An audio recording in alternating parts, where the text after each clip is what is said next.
Isang magpagpalang araw na naman mga idol. Welcome na naman sa isang episode ng Moto Features at ang ibibida natin walang iba kundi si Yamaha NMAX TechMax 155cc. Gaano ba ito kasulit at kaganda? Alamin natin yan sa video na to. Welcome to Haji Moto Vlogs. Let's go!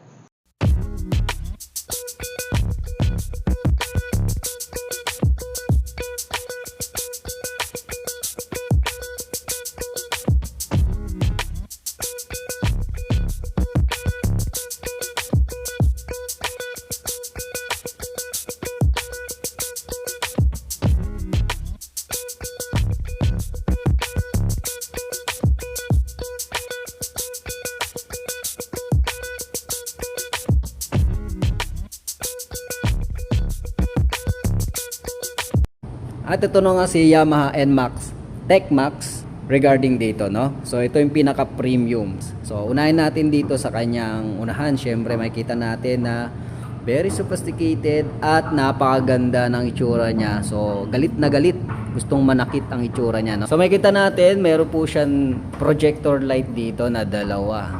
So yan yung projector light niya. Then ito yung daytime running light niya. So makikita natin para siyang itsurang transformer na, no? So ayan, no? Wow. Kasi ito yung LED na kanyang signal lights. Okay, LED na siya. So pagdating naman dito sa may bandang gilid, makikita natin yung logo na TechMax NMAX. So yan siya. Then ito yung logo ng kanyang, syempre yung Yamaha. Okay. Then so gumagamit ito ng ABS, so anti-lock braking system. Telescopic fork po ang gamit niya sa harapan, then disc brake. At meron po siyang 110 by 70-13, naka-mags po siya, then tubeless na po siya mga idol. So dito naman sa likuran mga idol, makikita natin yung kanyang taillight na napakaganda, solid din ang design niya, oh. Ayan, Stanley.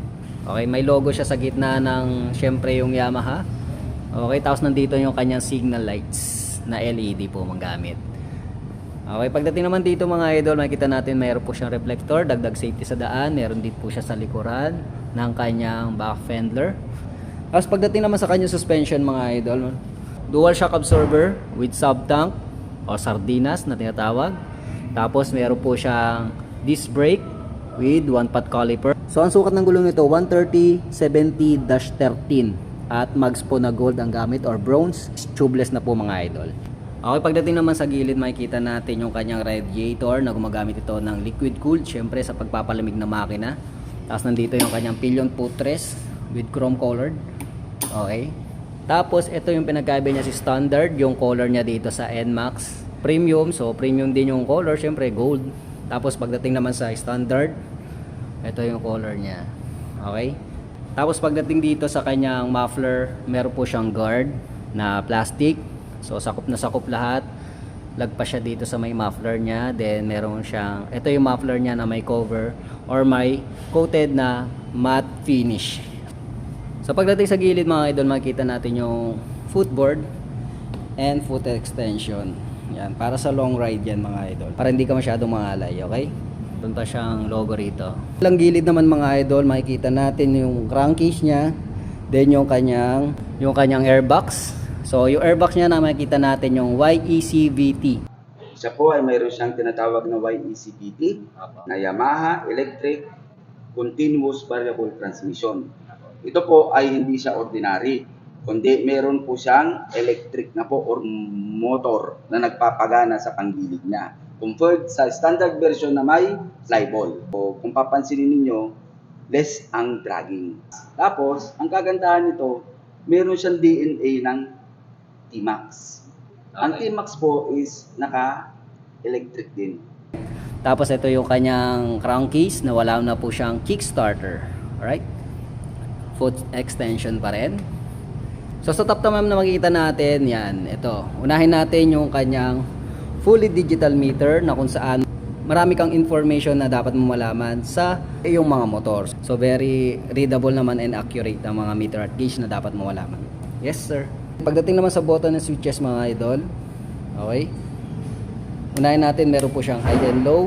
Ito yung mode, yan, select mode na pagkakamalan natin na pass switch. Button again na up and down, then check. Tapos meron siyang signal lights, busina, then ship. Gusto mo mag-ship? Pipindutin mo to Para hindi hirap yung ano, para hindi arangkada. hirap yung arangkada ng number. So ship, alam ko dito yung parang panghatak to. Okay? Panghatak. Then ito yung home. Another mode na naman para sa ano, panel mo. Okay? Sa kabila naman meron po siyang idling stop system or SSS dito. Then meron po siyang hazard electric starter button. Okay? Sa controls naman mga idol, meron siyang throttle control with brake lever sa unahan, then hand grip with brake lever para sa likuran na wala po siyang clutch and cambio dahil automatic transmission po ito mga idol. So pagdating naman sa convenient features mga idol, unahin natin yung packet dito na wala po siyang cover, unlike dito sa kabila meron po siya. So yung cover niya dito meron siyang USB. Okay, hindi na siya power socket at outlet. So USB type na po siya na naka type C. Ayan, naka type C.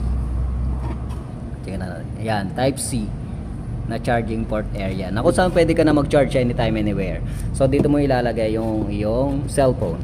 So pagdating naman sa mga variable or valuable na gamit, so dito meron siyang takip.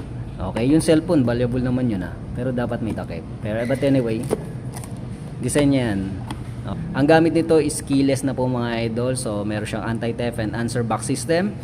So safe na safe sa mga magnanakaw. Meron po siyang fuel and seat button opener. Speaking of fuel, ito yung fuel refiller niya na nasa harapan na ng yag balls area.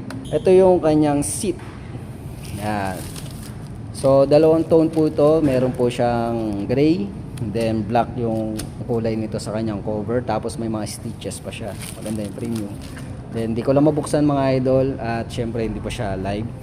Pero malaki ang compartment nito. Okay? So pag-usapan naman natin ang kanyang seat height. Kung pasok ba ito sa city driving o pasok ba ito sa mga height na medyo kaliitan. At pagdating sa presyo niya. Okay? Let's go. At ito na nga mga idol, tingnan natin kung pasok ba ito sa may height na 5'4" na katulad ko o hindi. Check natin. Medyo mabigat siya. So yun, ito nang seat height niya mga idol. So makikita natin na tingkayad na ako mga idol. Makikita mo yung paa ko, medyo tingkayad na talaga. Talagang tingkayad na, no? So pagdating naman sa handle nito, siguro pagdating sa driving naman is napaka-comfort nga. Gawa ng meron po siyang foot extension. Yan. Tapos syempre, ang lakas ng hatak nito mga idol. So pagdating naman sa kanyang na comfort riding mga idol, so bukod sa extension niya or sa footboard extension, yung handle niya is naka-elevated siya, so hindi siya masakit sa likuran. So depende na lang kung medyo may katangkaran ka, pero at least hindi naman feel yun mga idol.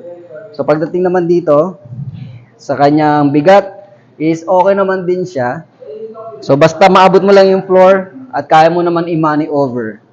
So okay naman para sa akin sa katulad kong 5'4". Pero kung nasa 5'2", pababa ka baka alanganin na.